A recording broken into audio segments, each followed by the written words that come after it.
Olá, meus amigos, minhas amigas. Hoje nós vamos falar sobre o funcionamento psíquico, ou seja, o funcionamento do aparelho psíquico.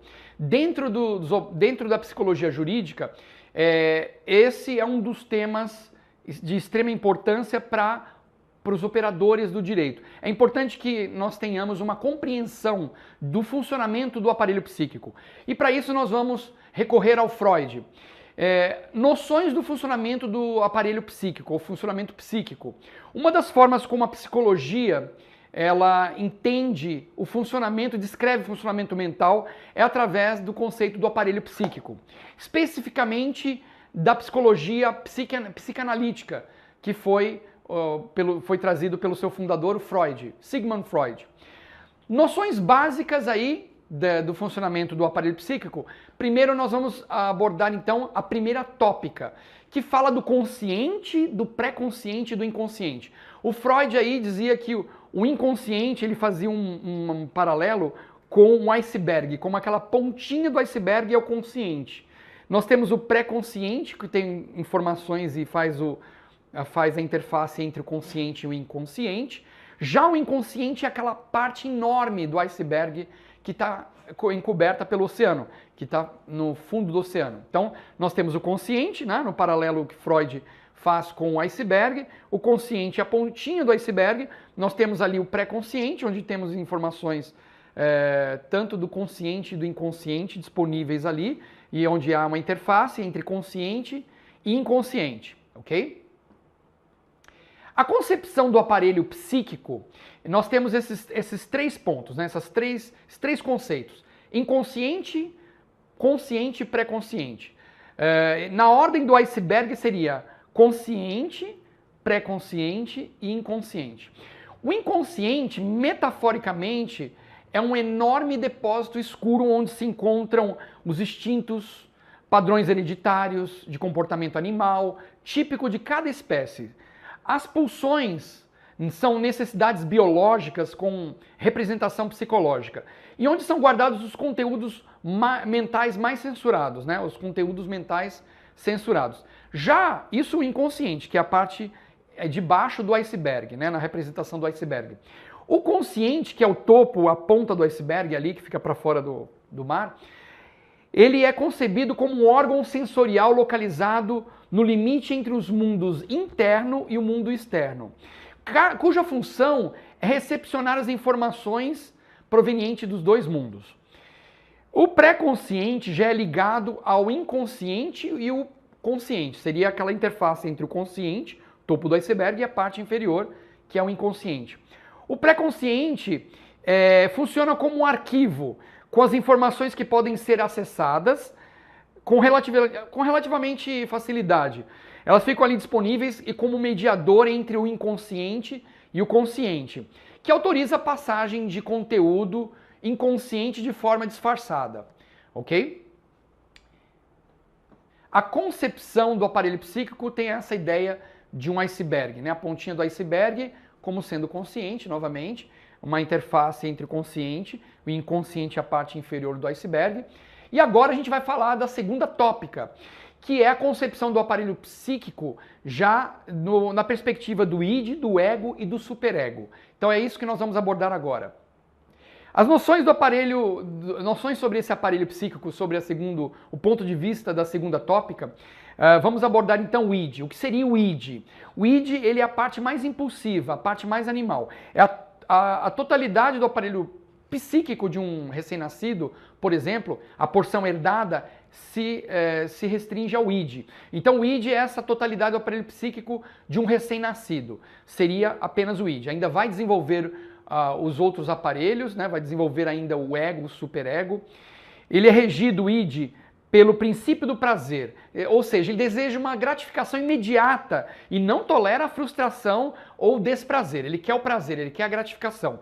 Esse é o instinto animal e esse é o primeiro item do aparelho, primeira característica, primeira fase do aparelho psíquico é o id, né? Sempre fazendo esse paralelo com o recém-nascido, que quer aquela gratificação imediata. Ele consiste no conjunto de reações mais primitivas da personalidade humana. Localiza-se na zona inconsciente da mente, por isso não conhece a realidade objetiva e as possíveis consequências dos seus atos. E é por isso que a criança ainda está naquele instinto, ainda não tem a consciência dos atos dela, do mundo exterior. E isso porque ela ainda está naquela fase do aparelho psíquico chamada id, segundo a segunda tópica. Fonte de energia psíquica vem daí da pessoa, né? A fonte de energia psíquica, ela vem do id. São os instintos que impulsionam o organismo, ok? Agora vamos falar sobre a outra parte do aparelho psíquico, segunda tópica, que é o ego. O ego é responsável pelo contato do psiquismo com a realidade, ou seja, ele é um agente intermediário entre o id e o mundo externo, ok? Aí o ego já vai avaliar consequências, já vai fazer ponderações. Ele é regido pelo princípio da realidade, com as funções de perceber, de lembrar, de pensar, de planejar e de decidir. Função adaptativa, ele vai fazer a adaptação, ou seja, levando em conta a autopreservação, instinto de sobrevivência, o instinto de preservação. Essa função adaptativa ela é realizada pelo ego. Agora, tem conteúdos do consciente, pré-conscientes e do inconsciente. Todos os três, na primeira tópica, naquela comparação que nós fizemos até do iceberg, do consciente, o pré-consciente e o inconsciente, nesse aparelho, segunda tópica, o ego possui conteúdos do consciente, do pré-consciente e do inconsciente, ok? Agora, a resolução da batalha, ele faz essa resolução entre uma batalha entre o id e o superego. Lembrando que o superego tem a ver com o acondicionamento cultural da sociedade, essa interação com o mundo exterior, né? Vai construindo a formação do superego, vai ajudando no desenvolvimento do superego, e o id já mais animal, o ego vai fazer essa resolução dessa batalha, desse conflito, né? Ele que vai fazer o mediador, ok? Então agora vamos falar sobre o superego, no funcionamento psíquico.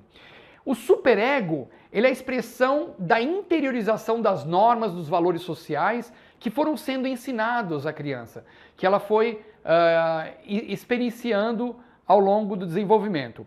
A herança sociocultural, popularmente chamada de consciência, a noção de lei, de transgressão, de culpa, essas respostas automáticas de certo ou errado, noção de postergação ou adiamento de gratificação, ou seja, é melhor eu fazer isso porque lá na frente eu vou receber uma gratificação, né?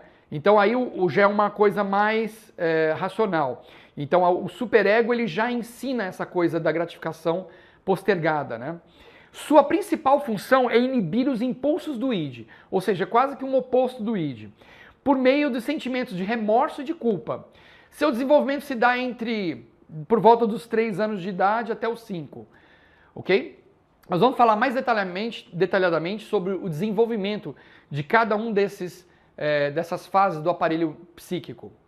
A teoria do aparelho psíquico envolve, então, o ego, o id, o ego e o superego. Nós poderíamos imaginar assim, o ego é o que faz a interface entre a realidade, o superego e o id. Essa interface é feita pelo ego, que é o polo defensivo, o princípio da realidade. Já o id, como nós falamos, é o polo pulsional, o princípio do prazer, que é a gratificação imediata, e o superego já é mais o mundo externo, criando esses valores morais, culturais, leis, de normas, né? Sentimento de culpa e remorso é o que está por trás do superego. É assim que ele funciona, motivado por esses sentimentos. Ele é um polo controlador, né? Porque você vai fazer uma avaliação moral de cada uma das suas pulsões. Ele seria o oposto, superego oposto do id. Então o ego vai fazer essa intermediação entre o id, o superego e a realidade. Um exemplo de funcionamento das instâncias psíquicas, um adolescente, vamos imaginar assim, um adolescente que ele precisa estudar para uma prova de recuperação na qual ele necessita uma boa nota. E aí ele vê seus amigos saindo, se divertindo e tal. Se ele for inteiramente dominado pelo id, que é o impulso, que é a coisa mais impulsiva, ele desconsidera a necessidade de estudar para a prova e as consequências de seus atos e sai com seus amigos para se divertir. Se ele é dominado pelo superego, se dominado pelo superego, ele passará o tempo todo estudando, inclusive com remorso, com culpa. Ai, meu Deus, me culpando porque ele é muito cobrado pelas leis, pelas normas, pelo mundo externo, né, pelo que as pessoas pensam. A relação dele com o externo é muito forte, se ele for dominado pelo superego. E aí ele vai se culpar e vai ficar estudando e se cobrando o tempo todo. Isso se for dominado pelo superego. Agora, se ele tiver uma boa mediação de ego, se ele tiver um ego bem equilibrado, né, e uma boa mediação, o que ele vai fazer? O adolescente vai conseguir ponderar o seu desempenho na prova, estudando, né, por algumas horas de forma equilibrada e ainda se divertindo, tendo a oportunidade de descansar e se divertir, se for com uma boa mediação do ego, ok? Esse equilíbrio, né, que a gente está falando, o equilíbrio, ele é o bem-estar biopsicossocial. Depende do desenvolvimento de um ego fortalecido, um superego que não seja nem muito fragilizado e nem repressivo demais, para que ele consiga ter esse equilíbrio, que é o bem-estar psicossocial, né, biopsicossocial. A vida em sociedade, né, segundo Freud, em sua obra O Mal-Estar na Civilização, discorre sobre a relação entre a vida em sociedade e o sentimento de culpa. Para Freud, a civilização e a sociedade só são possíveis graças a esse sentimento que nos impede de agir de forma mais egoísta, para atender aos nossos próprios interesses, às nossas próprias necessidades, às custas de prejudicar os que estão à nossa volta. Então, o homem civilizado renuncia aos impulsos por uma parcela de segurança, seria ali, ó, tem tudo a ver com o contrato social, né? Ele renuncia a esses seus impulsos por uma parcela de segurança que a vida em comum, em sociedade, pode proporcionar. A civilização seria uma espécie de superego coletivo, ok? Esses mecanismos de defesa que são criados pelo ego para poder fazer o equilíbrio, né?